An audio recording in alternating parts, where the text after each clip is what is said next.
এই পাষাণটার মধ্যে একটা মানুষকে কে খোদাই করে দিল? সে তো চিরকালই পাষাণ থাকতে চেয়েছিল। কে বলেছিল তোমাকে তার মধ্যে প্রাণ দিতে?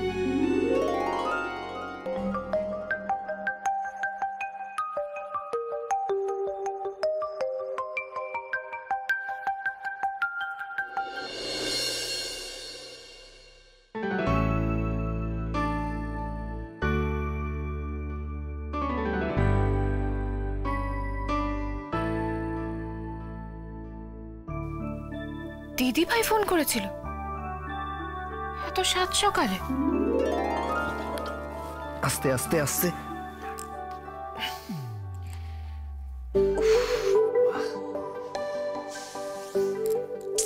ধরছেই না। ঘুমোচ্ছে হয়তো।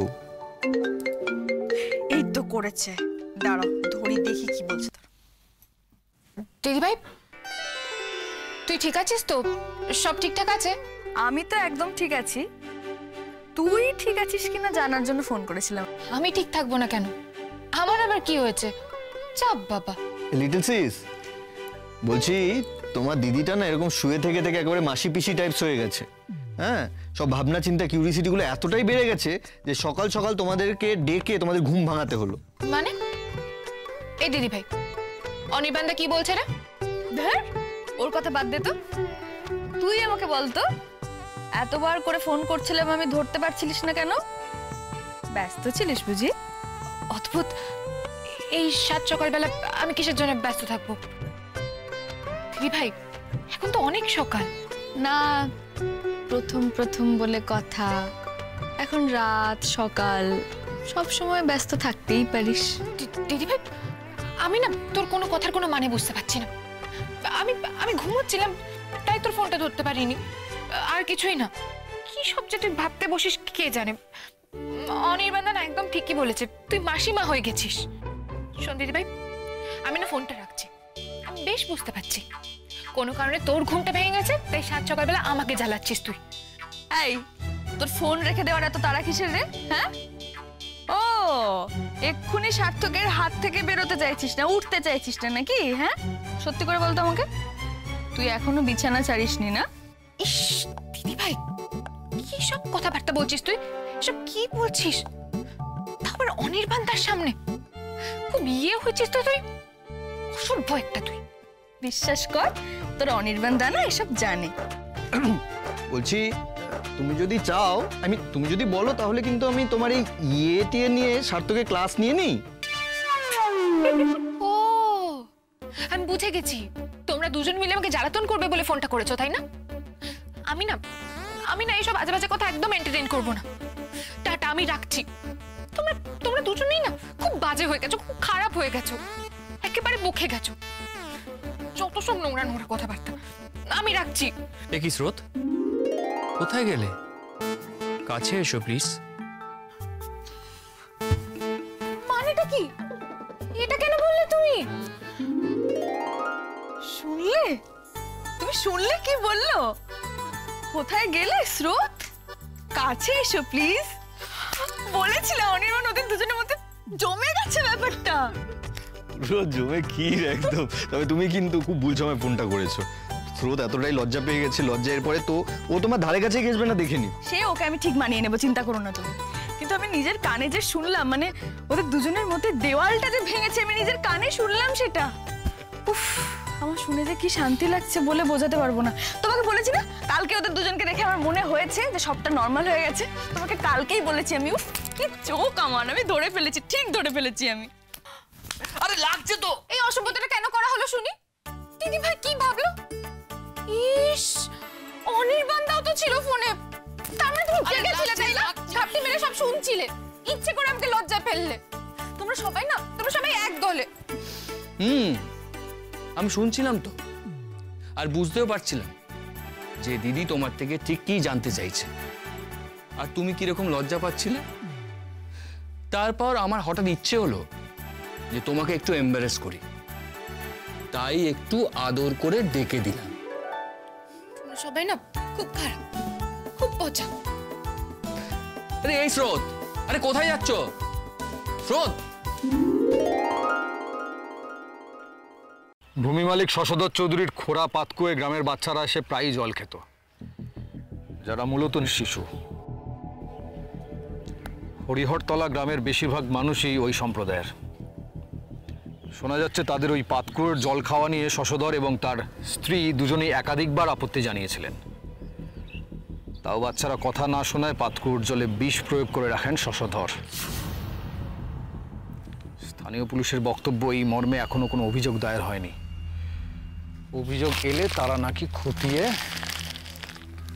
দেখবেন। অভিযোগ এলে ওরা খতিয়ে দেখবে। কি সাংঘাতিক মানুষ! জল খায় বলে জলে বিষ মিশিয়ে দিল। হ্যাঁ, দিল। এরা এরকমই দেয়।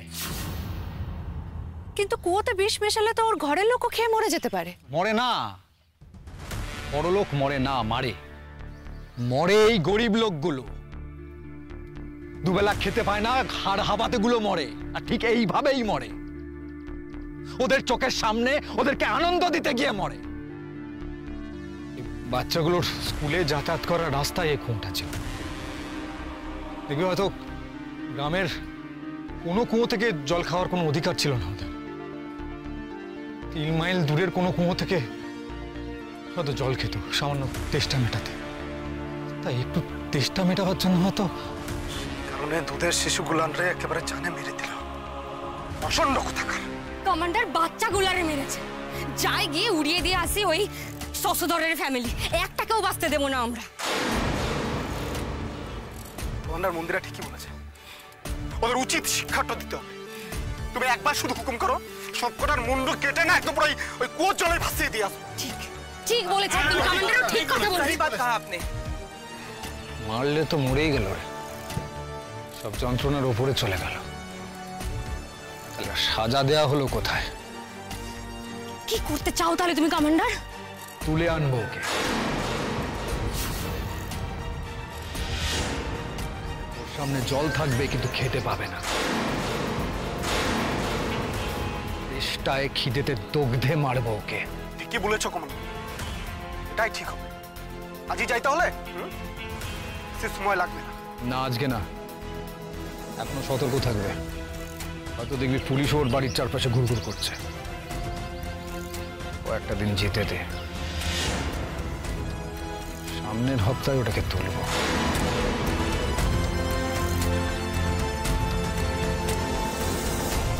তুমিও যাবে এই অপারেশনে? আমি? হ্যাঁ, তুমি। তবে তার আগে দেখবো তুমি কতটা তৈরি হয়েছো।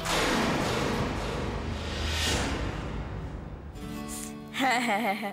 আর ওই ইলিশ মাছের পাতুরি করো কেমন? ওই একটু সর্ষে, টক দই আর পোস্ত বাটা দিয়ে। উফ বাবা, বললেই এখনই জিভে জল চলে আসছে। মা গো, কতদিন এসব খাবার খাই না। একটু ঝাল করে করো তো মা। আর কটা দিন সবুর কর না মা। আমার কি মনে হয় বলতো, এখন তোর এত টক ঝাল এইসব তেল মশলা খাওয়া ঠিক হবে না। তুই যা যা ভালোবাসিস আমি সব করব, কিন্তু কি বলতো, একটু হালকা হালকা করে। মিষ্টি বলেছে তো আমাকে, ডাক্তার তোমাকে সব হালকা হালকা করে খেতে বলেছে, তাই না? এ বাবা প্লিজ মা, না প্লিজ এরকম করো না। দেখো ওই দিন আমাকে সব ঝাল মশলা ছাড়া খাবার খেতে হবে নাকি? আমি কিন্তু খেতে পারবো না। আর দেখো ওই দিন তোমার স্বাদ নাকি? স্বাদ মানে কি? মানে আমার যা স্বাদ, যা আহ্লাদ, সেটা পূরণ করা, তাই তো? তাহলে আমার যদি একটু স্বাদ হয়, একটু বেশ মশলা টশলা দিয়ে ঝাল করে খাবার আমি খাবো, তুমি সেটা মেটাবে না? ওই দেখো, বুঝতে পারছে না, এই সময় এসব খাওয়া যাবে না। বায়না করে খালি। আর অনির্বাণ কিন্তু খুব রেগে যাবে কথা না শুনলে। দূর, তুমি ছাড়ো তো অনির্বাণের কথা। রাগ তো অনির্বাণের একেবারে নাকের ডোগায় বসে রয়েছে, সবকিছুতেই রাগ করবে। ভালো লাগছে না মা আমার। রোজ নমিতাদের ওই তেলে মাছের ঝোল খেতে হয়, কাঁচকলা, পেঁপে, পটল এইসব খেতে হয়। ভালো লাগে নাকি রোজ কারণ? উফ, বাড়ির খাবারের প্লেটটা দেখলেই মনে হয় ছুটে পালাই। বলতে নেই ওসব খাবার খেয়েই তুমি সুস্থ হয়ে আছো। আমার মাসিমার কাছে আমার নামে নালিশ করছে। বাড়ি বয়েই গেল আমার, তুমি নালিশ করলে। একদম ঠিক বলেছো নমিতা, আমি শুনতে পেয়েছি। শোনো নমিতা, অনির্বাণ যেটা করে তোমার ভালোর জন্য করে, যাতে তোমার শরীরটা ভালো থাকে। কেন বোঝো না তুমি? হ্যাঁ, দেখতেই পাচ্ছি সেটা মা। দেখো না, প্লেট বসিয়েছে খাবারের আমার সামনে, লুচি তরকারি। বাবা রে, সেসব তো অনেক দূর। একটা ব্রেডও জোটে না ব্রেকফাস্টে আমার কপালে। ধরো তো নমিতা দি। কি বলে জানো, ওসব খেলে নাকি অম্বল হবে আমার। কি বলবো বলো, আমি কিছু জানি না মা। মাছ মাংস আমার দুটোই চাই, ওই দিন কিন্তু আমি সব খাবো বলে দিলাম। দেখেছো, আমি বললাম তো, তুই বুঝতে পারছিস না? তুই যা যা খেতে ভালোবাসিস আমি সব বানাবো, কিন্তু একটু হালকা হালকা করে বানাবো। আমি জানি তো এই সময় মনটা একটু খাই খাই করে। মা বাচ্চা দুজনে খাচ্ছে না, আমার লক্ষ্মী মা। তুমি তোমার কথা শোনো, বলো তোমার বাচ্চাটার জন্য এখন একটু সহজ পাচ্ছ, খাবার দাবার খাও না মা, তারপর আমি তোমার মনের মতো করে সব করে দেবো, বুঝতে পেরেছো? দূর, তোমার কাছে আবদার করাটাই বৃথা, জানো তো। ঠিক আছে, আমি রাখছি এখন। আরে শোনো, দেখেছো তুই এমন করিস, আমি যে কথা বলার জন্য ফোন করলাম সেটাই বলতে দিলি না। বলছি সামনের শুক্রবার তাহলে 7টা দিয়ে দেবো, ওই দিন ভালো দিন, ঠাকুরমশাই বলে গেছে। আমি বাড়ি থেকে সব রান্না বান্না করে নিয়ে যাব, অর্ধেক করে, তারপর বাকিটা ওখানে গিয়ে করবো, কেমন? ঠিক আছে, তোমার যা ইচ্ছে তুমি তাই করো, কিন্তু আমি মাছ মাংস সবকিছু খাবো, এই বলে দিলাম। রাখছি। আরে এই মেয়েটাকে কে বোঝাবে?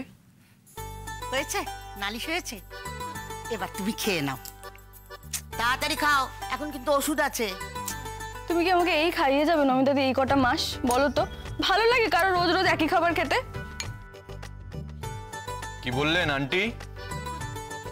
কি আবার বললো, আমার ফেভারিট সব রান্নাই মা করবে, শুধু তেল মশলা ছাড়া।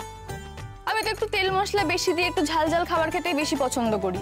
তাহলে যদি তেল মশলা ছাড়াই হবে, আমার ফেভারিটটা হলো কোথা থেকে? সেটা হওয়াটাই তো স্বাভাবিক। এখন তোমার সব হালকা হালকাই খাওয়া উচিত। দেখলে না কালকে সার্থকের জন্মদিনে সব রান্নাই কিন্তু মোটামুটি ওই হালকা হালকাই করেছিল। লিটল সিসের কড়া হুকুম ছিল।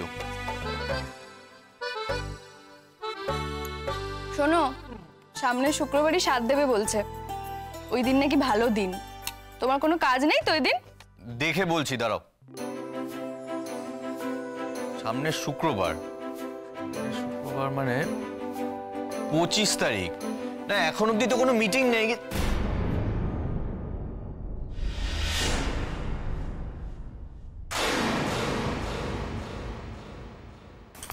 মা, বলছি 25টা বাদ দিয়ে অন্য তারিখে করা যেত না?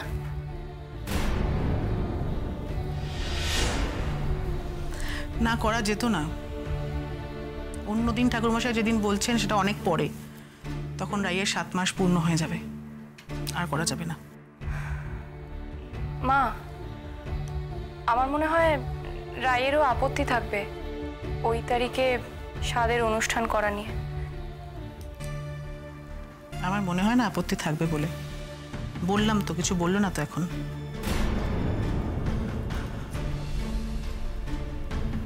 আর আমি সব ভুলে যেতে চাই মিষ্টি, যে চলে গেছে আমাদেরকে ছেড়ে, তাকে নিয়ে আমি আর ভাবতে চাই না। বলছি খাবে না তুমি এখন? খাচ্ছি, দাঁড়াও একটু এই কাজটা সেরে নি, তারপর খাচ্ছি। হ্যাঁ,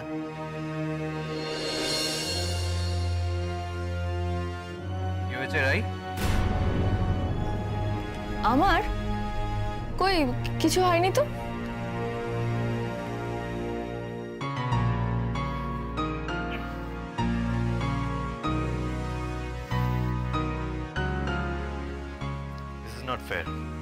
এটা কিন্তু ঠিক না রাই। এক্ষুনি এত হাসছিলে, এত গল্প করছিলে, এত কথা বলছিলে, ইনফ্যাক্ট মায়ের কাছে নমিতা দিদির নামে নালিশ করছিলে, আমি কিন্তু সব শুনতে পেয়েছি ভেতর ঘর থেকে। হঠাৎ কি হলো? এরকম থমকে গেলে কেন? বলছি তো কিছু হয়নি অনির্বাণ।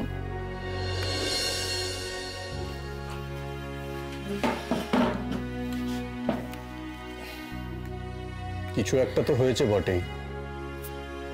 এই যে ফেশিয়াল এক্সপ্রেশন চেঞ্জ হয়ে গেছে, কিছু লুকোচ্ছ আমার কাছে? এই তোমার শরীর খারাপ করছে না তো? না না অনির্বাণ, আমি একদম ঠিক আছি। ঠিক নেই তুমি রাই। তুমি আমাকে বলবেন এক্স্যাক্টলি কি হয়েছে, তাই তো? ফাইন, আমাকেই আন্দাজ করতে হবে। তুমি আমাকে বললে সামনে শুক্রবার তোমাকে সাধ দেওয়া হবে, আমি সেদিন বিজি আছি কিনা। আমি ল্যাপটপের ক্যালেন্ডার দেখে বললাম যে সামনে শুক্রবার মানে 25 তারিখ, তাই তো? হ্যাঁ, সেদিন আমি আপাতত এখনো আমার কোনো মিটিং রাখিনি। 25 তারিখ শোনার পর তুমি থমকে গেলে। তারপর থেকে একটু চুপচাপ হয়ে গেলে তুমি রাই, কেন বলো তো? কি আছে ওই দিন?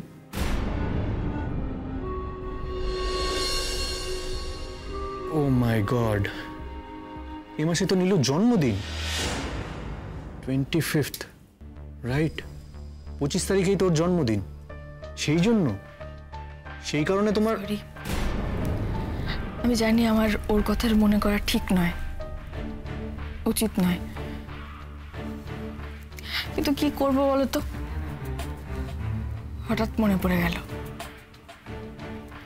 আমি বুঝতে পারছি তোমার খুব খারাপ লাগছে অনির্বাণ, তোমার মনে হচ্ছে এত কিছুর পরও আমি কেন ওর কথা ভাবছি। ও আমার সঙ্গে যা করেছে, তোমার সঙ্গে যা করেছে, তারপরে ওর কথা মনে করা ঠিক নয়, উচিত নয় আমার।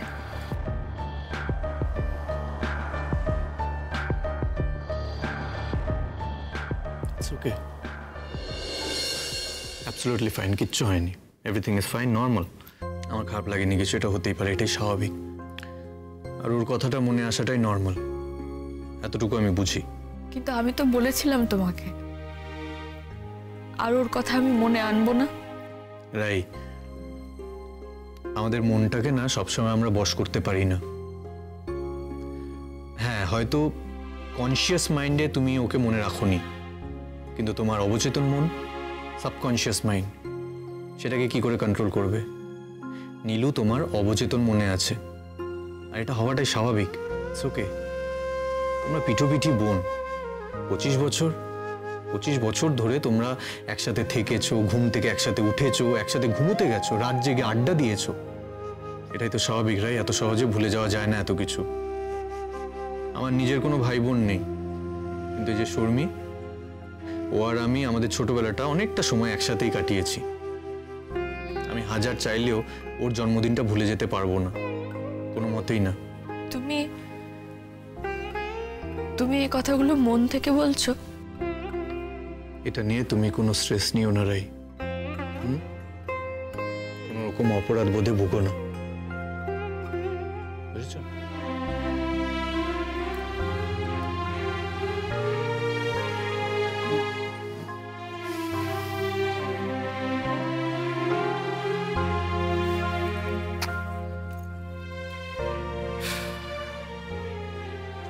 তোমার যেটা মনে হয়েছে সেটা খুবই স্বাভাবিক, বরং এটা মনে না হলে আমার মনে হতো তুমি বদলে গেছো।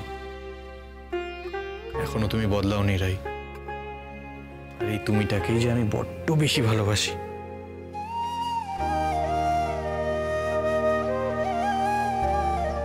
নীলুর কথা মনে আসতেই সবকিছু কিরকম এলোমেলো হয়ে গেল। কে জানে কোথায় আছে মেয়েটা।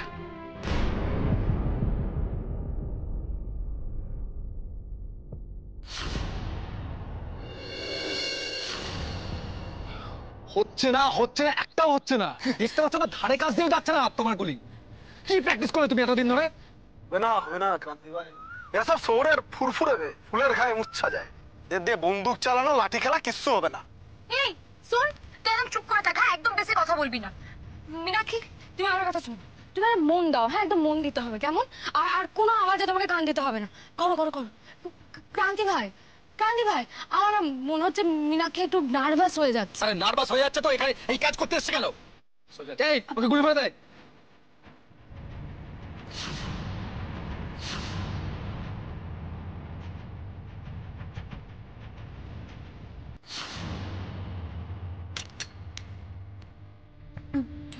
পারবে, হবে।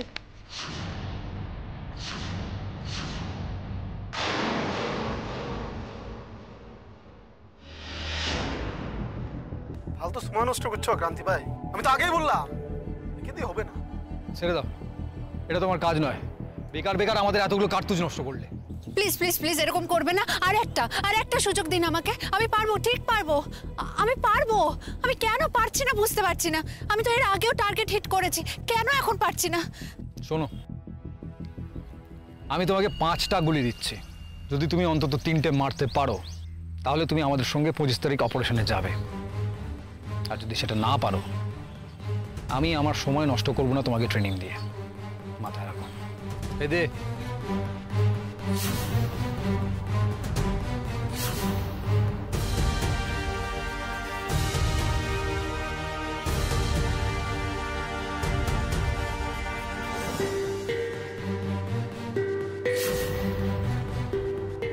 মনে রেখো, অন্তত 3টে গুলি তোমাকে টার্গেটে মারতেই হবে, তাহলে তুমি আমাদের দলে জায়গা পাবে।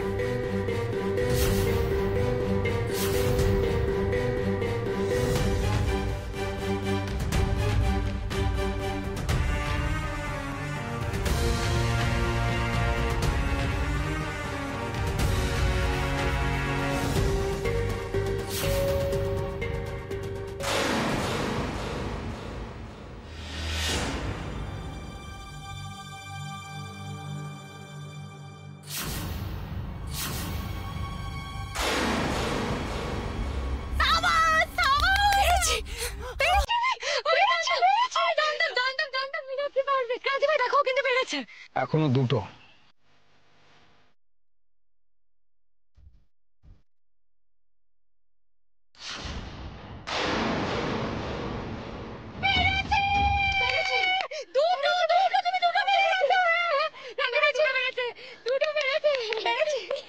Last one.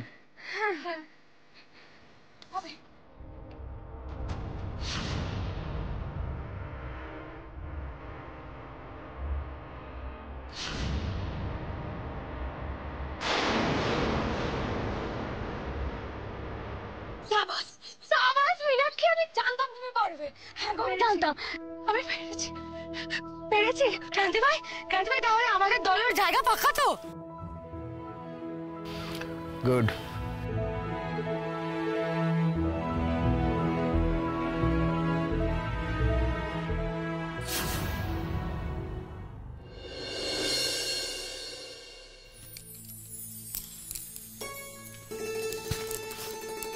এই কয়েক মাসে তুমি কিন্তু বেশ কর্মপটু হয়ে গেছো। হ্যাঁ, একেবারে গৃহকর্মের নিপুণ যাকে বলে। উফ, মেয়ের বাড়ির এরকম ছেলে পেলে না একেবারে লুফে নিত।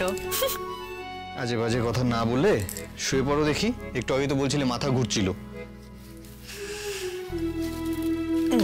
দাঁড়াও, আস্তে আস্তে আস্তে। মাকে ফোন করে বলে দিয়েছি, বুঝলে কি কি খাবো, একেবারে লিস্ট পাঠিয়ে দিয়েছি। বৌমনির মা এতক্ষণে ভাবতে বসে গেছে, যে আসছে সে বোধহয় সাংঘাতিক রকমের পেটুক একটা মানুষ। বসে থাকবে না শোবে? না, একটু বসে থাকি। এখন তো কাজের মধ্যে 2, খাই আর শুই। যাক, আমার চিন্তাটা একটু হলেও কমলো। কি চিন্তা? এই যে চিন্তা হচ্ছিল একটু একটু আর কি, আমার কমপ্লিকেটেড প্রেগন্যান্সি, সবটা থেকে জ্যান্তভাবে বেরোতে পারবো তো। কিন্তু মশাই দেখছি এখন যা কর্মপটু হয়েছেন, এখন আমি শিওর যে তুমি জুনিয়রকেও একা ঠিক সামলে নিতে পারবে। প্লিজ, তুমি খুব ভালো করে জানো এই ধরনের কথাবার্তা আমি একদম পছন্দ করি না। ইচ্ছে করে বলছো নাকি? হ্যাঁ, যাতে আমি রেগে যাই? রাগ হলেও তুমি তো সেই রাগ দেখাতে পারবে না আমাকে, কারণ তুমি রাগ দেখালে তোমাকে বকতে হবে, আর তুমি আমাকে বকলে আমার স্ট্রেস হবে, আমার স্ট্রেস হলে আমার শরীর খারাপ হবে, আমার শরীর খারাপ হলে তোমার ছানার কষ্ট হবে, কাজে তুমি তোমাকে রাগ দেখাতেই পারবে না। সব বিষয়ে বড্ড বেশি জেনে গেছো না? এসব বললে আমি কষ্ট পাবো রাই, আর আমি কষ্ট পেলে তোমার কষ্ট হবে না? তুমি কি জানো মিস্টার সেন, এই স্বাদের অনুষ্ঠান কেন হয়? Let me guess. স্বাদ মানে টেস্ট, মানে তোমাকে নানা রকম খাবার টেস্ট করানো হবে। আরে এটা স্বাদ নয়, এটা স্বাদ। স্বাদ স্বাদ মানে হলো উইশ, বলতে পারো লাস্ট উইশ। বুঝেছি, ছানা হওয়ার আগে লাস্ট উইশ। ভালো। তুমি তুমি যদি একটু দূরে বসো তাহলে ব্যাপারটা ডিটেলে বলতে পারি। মানে এই তোমার এই কথার মানে আমি বুঝতে পারছি না, এটার সাথে এটার কি সম্পর্ক? মানে তুমি যে কথাটা আমাকে বোঝাবে তার সাথে আবার দূরে গিয়ে বসতে হবে, এটার কি? উফ বাবা, সম্পর্ক আছে, যাও না ওখানটা গিয়ে বসো না। আজব তো। আচ্ছা ঠিক আছে, বসছি ওখানে গিয়ে। বড্ড জ্বালাও তুমি।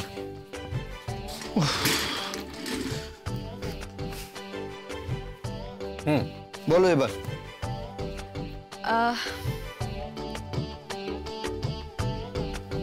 না থাক, বলবো না। এই রাই, কি হচ্ছে বলো তো? আমি কিচ্ছু বুঝতে পারছি না কিন্তু। না, এইসব ক্ষেত্রে তুমি বড্ড ছেলে মানুষ। থাক, বলবো না। রাই, এটা কিন্তু ঠিক হচ্ছে না, আমি বলে দিচ্ছি। বলো, কি বলবে আমাকে?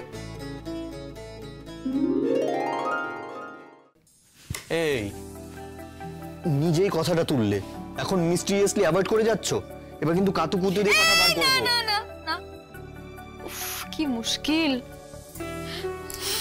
আচ্ছা ঠিক আছে, বলছি মানে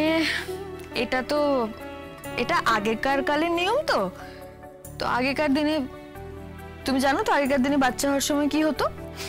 কি আবার হতো? ভীষণ আনইভেন্টফুল একটা ব্যাপার ছিল। আমার ঠাকুমার 14 বছর বয়সে বিয়ে হয়েছে। তারপর থেকে বাচ্চা হওয়া শুরু হয়। ঠাকুমার যখন 34 বছর বয়স, তখন ঠাকুমার 11টা বাচ্চা। Just imagine. শুধু তাই নয়, ঠাকুমার মায়ের 7টা বাচ্চা। কি আবার হবে? এগুলো ওই ইয়ারলি অ্যাফেয়ার ছিল। আচ্ছা হ্যাঁ, মানে তুমি যেটা বলেছো সেটা একদম ঠিক বলেছো, কিন্তু আরো একটা ব্যাপার ছিল, বাচ্চা হতে গিয়ে মায়ের মরে যাওয়া। তখনকার দিনে মেডিকেল সায়েন্স অতটা উন্নত ছিল না। হ্যাঁ সেটাই তো, সেই জন্য বাচ্চা হওয়ার আগে মেয়ের বাড়ির লোক কি করতো, ওই মেয়েটা যা যা খেতে ভালোবাসে স্বাদ পূরণ করতে সেসব খাইয়ে দিত। কে জানে বাচ্চা হলে মেয়েটা বাঁচবে কি বাঁচবে না, সেই জন্য ওই ফাঁসির খাওয়ানো টাইপ বলতে পারো। মেয়েটা যা যা খেতে ভালোবাসতো স্বাদ পূরণ করতে সেসব খাইয়ে দিত। তোমার বানানো কথা। অমনি বললেই হলো। তোমার পিসিমা পিসি ঠাকুমা ওনাদের জিজ্ঞেস করো, এটাই নিয়ম ছিল তখন। আমি সেটাই বলতে চাইছিলাম তোমাকে। 25 তারিখ আমারও স্বাদ হবে, মানে আমার স্বাদ পূরণ করতে আমাকে খাওয়ানো দাওয়ানো হবে, যাতে অপূর্ণ স্বাদ নিয়ে আমি টপকে গিয়ে শাকচুন্নি না হয়ে যাই।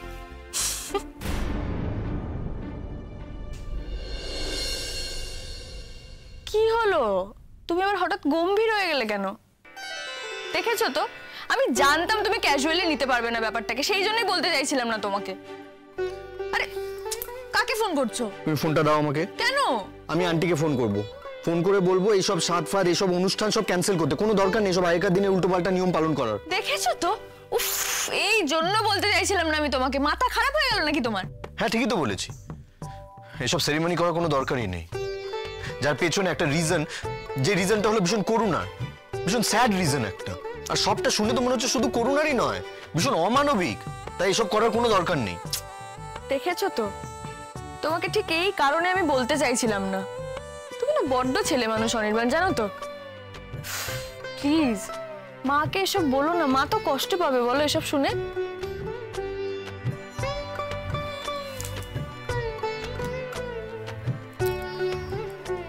কাছে এসো একটু, এসো না।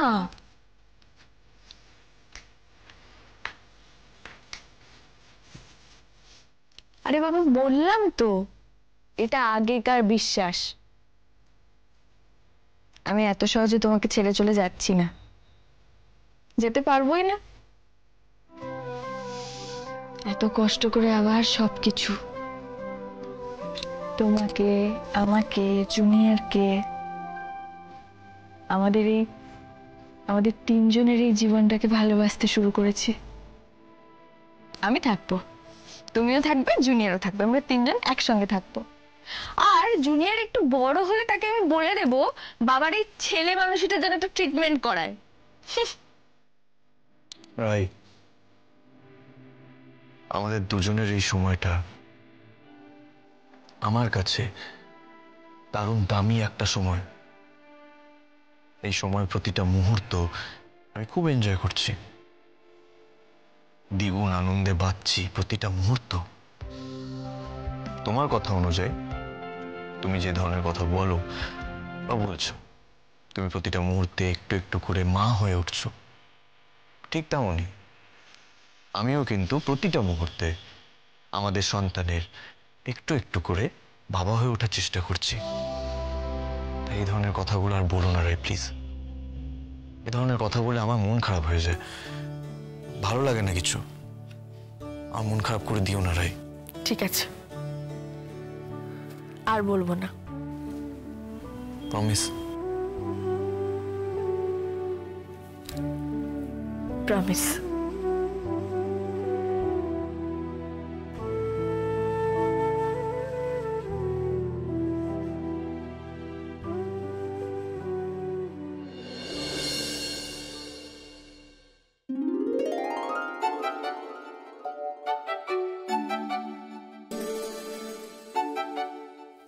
দাদা ভাই, এগুলো তো সব নতুন মনে হচ্ছে রে।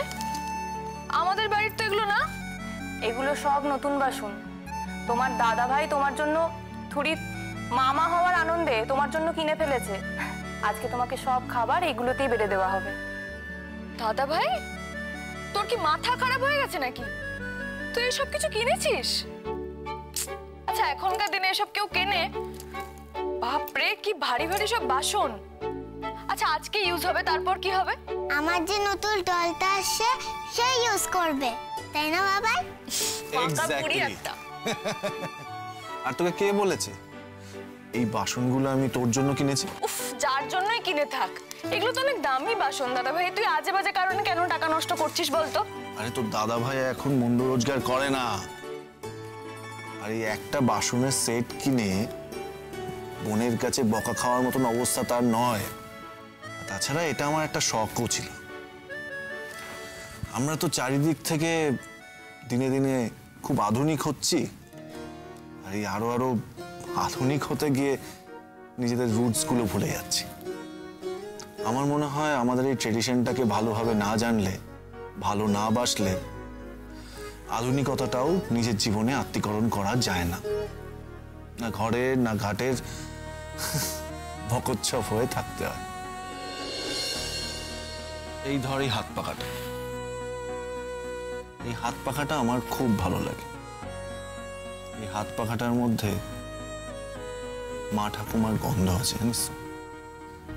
সেটা ঘর সাজানোর জিনিস হয়েই থাক।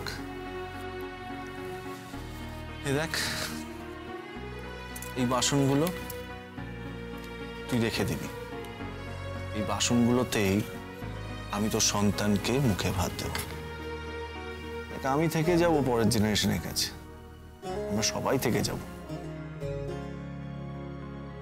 তো মনে আছে কিনা জানি না, কিন্তু ঠাকুমার সেই ঝাপসা হয়ে যাওয়া আয়না, তারপরে হাত বাক্স, নিজের হাতে সেলাই করা পুতুলগুলো, সেগুলো সব আছে আমার কাছে।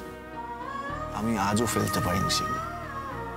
আর ওইগুলোর মধ্যে দিয়েই ঠাকুমা আমার কাছে আছে। পুতুল? তোমার কাছে কি পুতুল আছে? কই, আমাকে তো দাওনি বাবাই।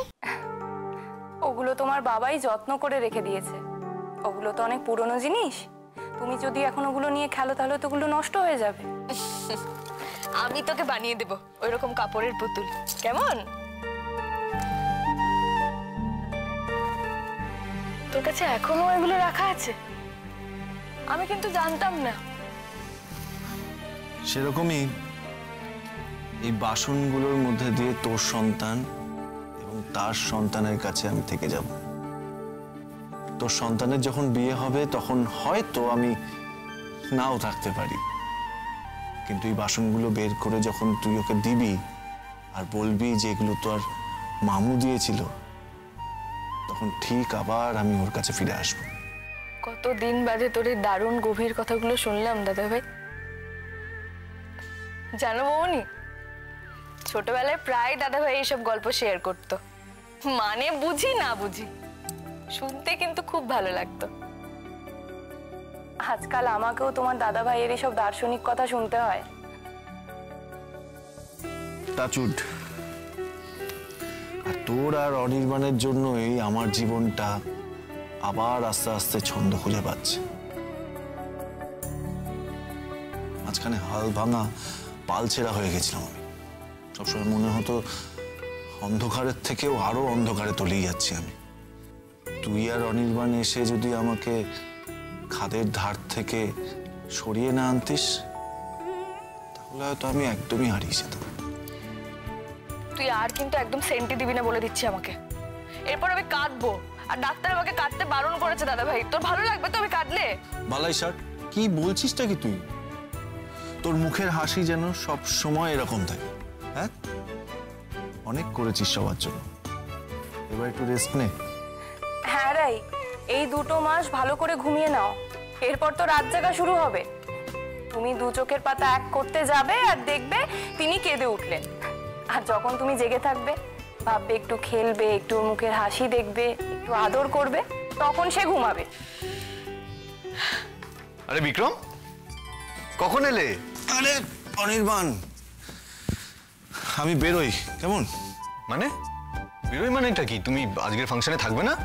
থাকবো, আমার একটা এমার্জেন্সি মিটিং আছে, ওটা কমপ্লিট করেই আমি চলে আসবো। বেরোবি মানে? তুই আজকে মিটিং ফেলেছিস? কি রে দাদা ভাই তুই? এটা কিন্তু কথা ছিল না। আমি জানি তুই এখন বেরোলে কিছুতে সময় মতো ফিরতে পারবি না। এই অনির্বাণ, তোমার বউকে একটু সামলাও তো। আমি কিছু বললেই কেঁদে ফেলার হুমকি দিচ্ছে ও। শান্ত শান্ত হতো তোমরা দুজন, একটু কুল ডাউন, দুজনকেই বলছি। আর রাই, তুমি এরকম করে কেন বলছো বলো তো? ও যখন বলছে চলে আসবে, কাজ সেরে ঠিক চলে আসবে তো শিওর? তাহলে তাড়াতাড়ি ফিরতে হবে।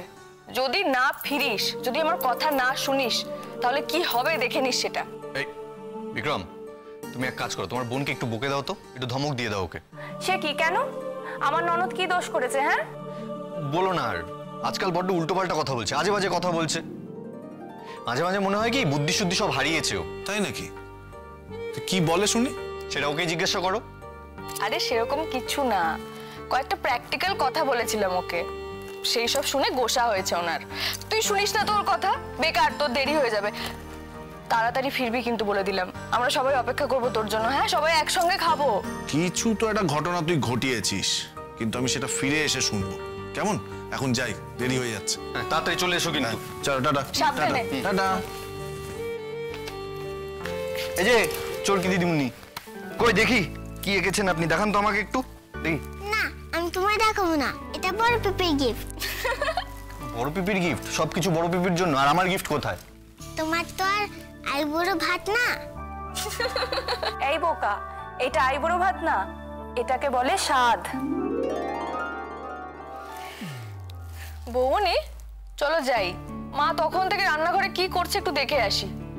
আজকে যদি ওই তেলতেলানি ঝোল করে, আমি কিন্তু খাবো না বলে দিলাম।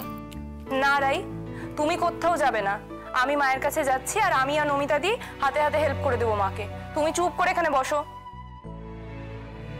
এই যে, বউয়ের খেয়াল রেখো। সবাই যখন যে যার কাজেই ব্যস্ত হয়ে পড়ছে, তাহলে আমিও আমার কাজটা একটু সেরে নিই, তাই না?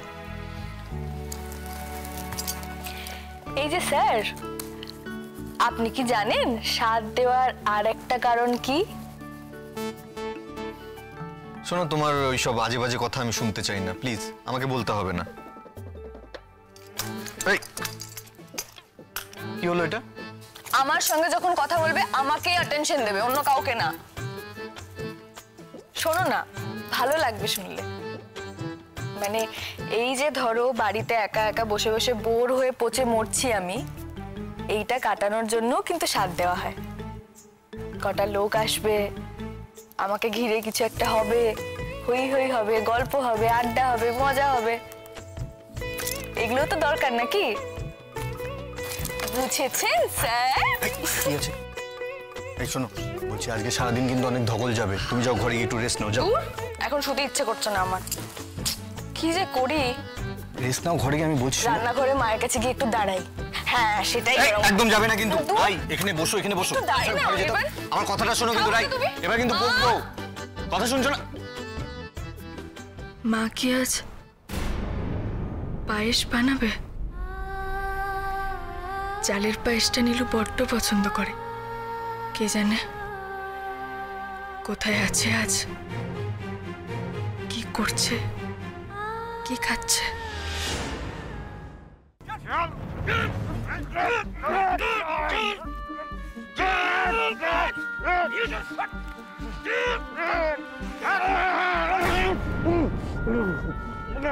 লাগছে না? খুব লাগছে। শয়তান লোক, ইচ্ছে করছে তো ওই স্যার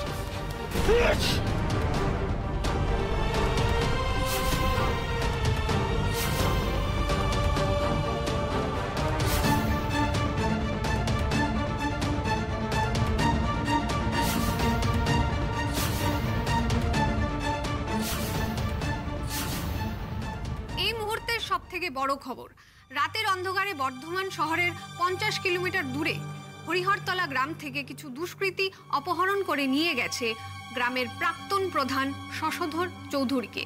কয়েকদিন আগে এই শশধর চৌধুরীরই জমির পাতকুয়োর জল খেয়ে 9টি শিশুর মৃত্যু হয় এবং অসুস্থ হয় আরও বেশ কিছু শিশু। আশঙ্কা করা হচ্ছে যে এই ঘটনার বদলা নেওয়ার জন্যই এই অপহরণ। পুলিশ এটাও আশঙ্কা করছে যে কোনো উগ্রপন্থী দল এই কাজের পেছনে আছে।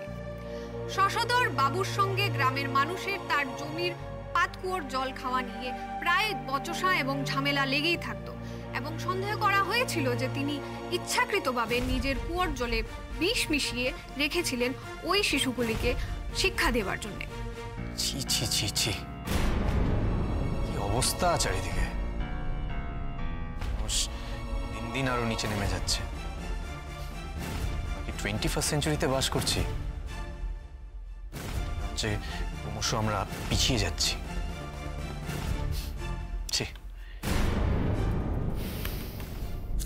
হয়েছে, তাড়াতাড়ি করো। দেখি দেখি, সরো সরো। মা, ওইটার মধ্যে কি আছে একটু খুলে দেখাও না। কেন? আহা, কি তরকারি আছে দেখবো সেটা। পরে দেখবি, পরে দেখবি। হ্যাঁ, তোমাকে আজকে সবকিছু খাওয়ানো হবে না, তাই দেখাচ্ছিও না। আজকে অনেক লোক আসবে, তাদেরকে তো তুমি শুধু যা খাবে তা খাওয়ালে চলবে না। মা, যদি কাউকে দেখেছি না আমার থেকে ভালো কোনো খাবার খেতে, সব কটার কিন্তু পেট খারাপ হবে বলে দিলাম। আমি সব কটার খাবারে নজর দেব। কি কাণ্ড! এই তুই তো ওরকম ছোঁচাছিলি না রে রাই, এরকম হ্যাংলামো করছিস কেন? আসলে মা, চিরকালটা তো নিজের মনের ইচ্ছা, নিজের ভালোগুলোকে চেপে রেখেছে। কোনোদিন যদি কিছু খেতেও ইচ্ছে করেছে, তখন আগে দেখেছে যে সবার জন্য আছে কিনা। এই প্রথম নিজের মনের ইচ্ছেগুলো বলেছে।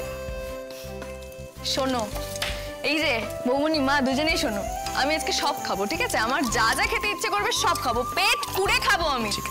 ও মিষ্টি বৌদি, দেখো তো এই মশলাই হবে তো? হ্যাঁ হ্যাঁ, একদম। আচ্ছা, তাহলে আমি বাইরের ঘরটা একবার ঘুরে দেখে আসিস। হ্যাঁ, কেউ চা শরবত নেবে কিনা। ও নমিতা দি, দাঁড়াও দাঁড়াও দাঁড়াও দাঁড়াও, এই মেয়েটাকে নিয়ে যাও তো, এখান থেকে নিয়ে যাও, বড্ড জ্বালাচ্ছে। তুমি চলে যাও, এই গরমে তোমার থাকা ঠিক হচ্ছে না, তুমি বুঝতে পারছো না? আমি যেটা বলছি শোনো, যাও নিয়ে যাও তো। ও বৌদি, চলো চলো চলো, মা হুকুম করে দিয়েছেন, না গেলে অমান্য হবে। শিগগিরই চলে আসো।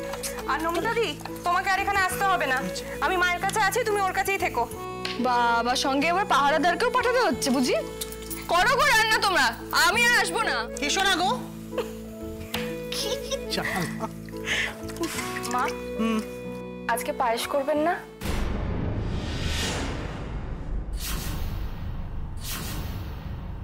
করুন না।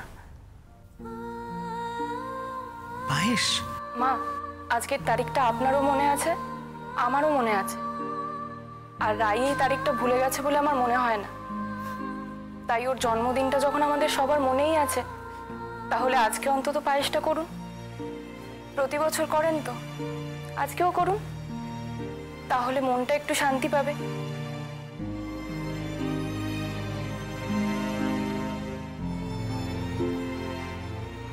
মানুষ যে কি করে এত বদলে যায় কে জানে।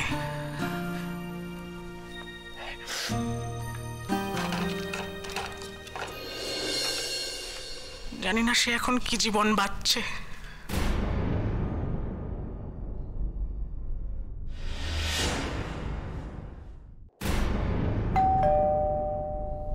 আসছি।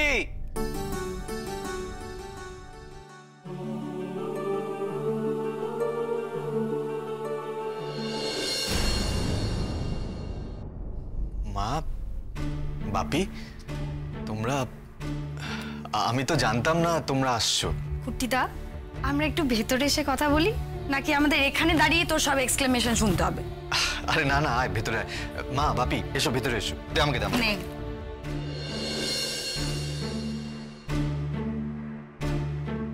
আমি তো মুম্বাইতে ছিলাম আর পতিদেবের সাথে, যখন এই জেম্মা জেঠুর সাথে দেখা করতে গেলাম, ঠিক তখনই না রায়ের বৌমনি ফোন করেছিল, আর তখনই আমি জানতে পারলাম যে এখানে কি ব্যাপার হচ্ছে। ও বললে বলেই জানতে পারলাম। তুমি তো আজকাল কিছু বলোই না আমাদের। রায়ের বৌদি ফোন করেছিল, তাই এলাম। শর্মির গলা পাচ্ছি মনে হচ্ছে। রাই, শর্মি, কেমন আছো শর্মি? কংগ্রাচুলেশনস। বলছি যে তুমি উঠে চলে এলে, তোমাকে তো বললাম আমি রেস্ট নিতে। হ্যাঁ, একটু রেস্ট নিলে কি ক্ষতি হয়ে যেত খুব? যেই দরজায় বেল বাজলো অমনি বললো চলো তো দেখি কে এলো, একরকম জোর করে চলে এলো। থাক থাক, এই সময় একদম নিচু হতে হয় না, বুঝেছ? রাই, আমরা খুব খুশি হয়েছি, খুব। একটা হেলদি সন্তান আসুক তোমাদের জীবনে, আর কিচ্ছু চাই না। আচ্ছা রাই, তোমার শরীর কেমন আছে এখন? তুমি বেশ কিছু সমস্যার মধ্যে দিয়ে যাচ্ছিলে, শুনেছি আমি। এখন একদম ঠিক আছে। ঠিক আছো? ঠিক আছে ঠিক আছে করে সকাল থেকে সারা বাড়ি হেঁটে বেড়াচ্ছে। এই তুমি ঘরে চলো, তুমি ঘরে চলো, ঘরে গিয়ে রেস্ট নেবে। চলো চলো। ঘরে যাবো মানেটা কি? দাঁড়াও, তোমার বাবা মা তো এক্ষুনি এলেন অনির্বাণ। হ্যাঁ, তো চলে যাচ্ছে না, পালিয়ে যাচ্ছে না। মা বাবা এসে যে থাকবে, অনুষ্ঠান পার করে তারপরে যাবে। মা, দরকার হলে তুমি ঘরে গিয়ে ওর সাথে কথা বলবে, যা কথা বলো। চলো তো, চলো ঘরে চলো। চলো দিদা, তুই এত হুম্বি তম্বি করিস না, তোর বেবি শুধু ঘাবড়ে যাবে তো। না রাই, অনি কিন্তু একদম ঠিক কথা বলেছে। এই সময় নিজেকে একদম কষ্ট দেবে না। মনে রেখো, তুমি কিন্তু আমাদের অনির্বাণের সন্তানকে, ফ্যামিলির সন্তানকে ক্যারি করছো, তাকে বেস্ট কেয়ার দিতে হবে তো, আর সেই জন্য তোমাকে সুস্থ থাকতে হবে, তাই না? মা, শুধু তার জন্যই নয়, রাইকে নিজের জন্য সুস্থ থাকতে হবে। আমি সেটা ছাড়া আর কিছু বললাম কি? আচ্ছা অনি, তোমার কি সব সময় আমাকে ভুল মনে হয়? রাই, তুমি সিরিয়াসলি এতক্ষণ দাঁড়িয়ে থেকো না, তুমি ঘরে চলো না, রেস্ট করো, আমি নিয়ে যাচ্ছি। আচ্ছা ঠিক আছে, যাচ্ছি যাচ্ছি। নমিতাদি, বলছি যাও না, একটু জল মিষ্টি নিয়ে এসো, এতটা জার্নি করে এসেছেন ওনারা। একটু জল খেয়ে নিন, তারপরে না হয় ফ্রেশ হবেন নাকি? না না, তুমি একদম ব্যস্ত হও না রাই, আমরা ঠিক আছি। যাও মা, তুমি ঘরে যাও।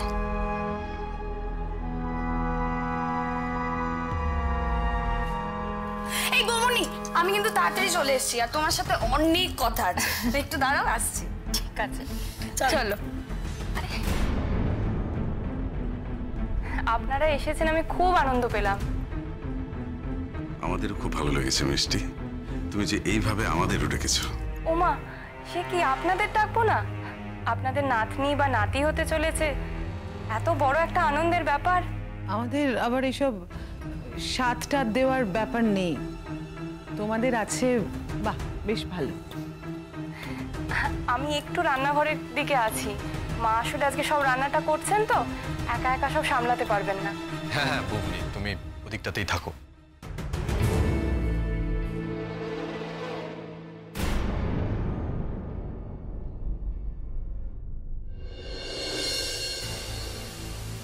অনি, আমরা এসছি বলে তুমি খুশি হওনি? সোহিনী, এসব কি কথা? একটা শুভ অনুষ্ঠানে এসেছো, ছাড়ো না এসব।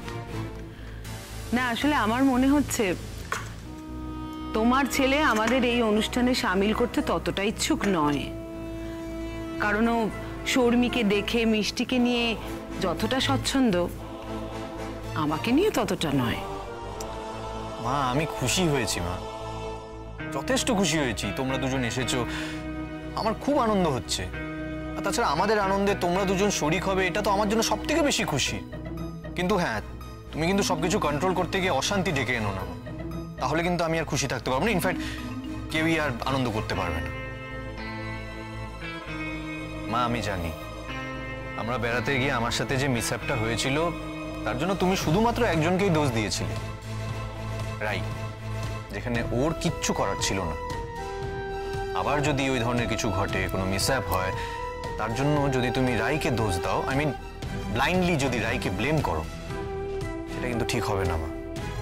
তাহলে কিন্তু এবার তুমি আমার আর তোমার মধ্যে অশান্তি ডেকে আনবে। And at the same time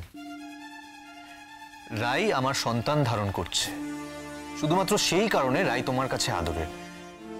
এটা কিন্তু আমার জন্য খুব দুঃখের। রাইকে যদি একজন মানুষ হিসেবে, আমার স্ত্রী হিসেবে ওকে ওর প্রাপ্য সম্মান দাও, সেটাতে আমি বরং খুশি হব, আমার আনন্দ হবে। বাপি, মা, চলো ঘরে চলো।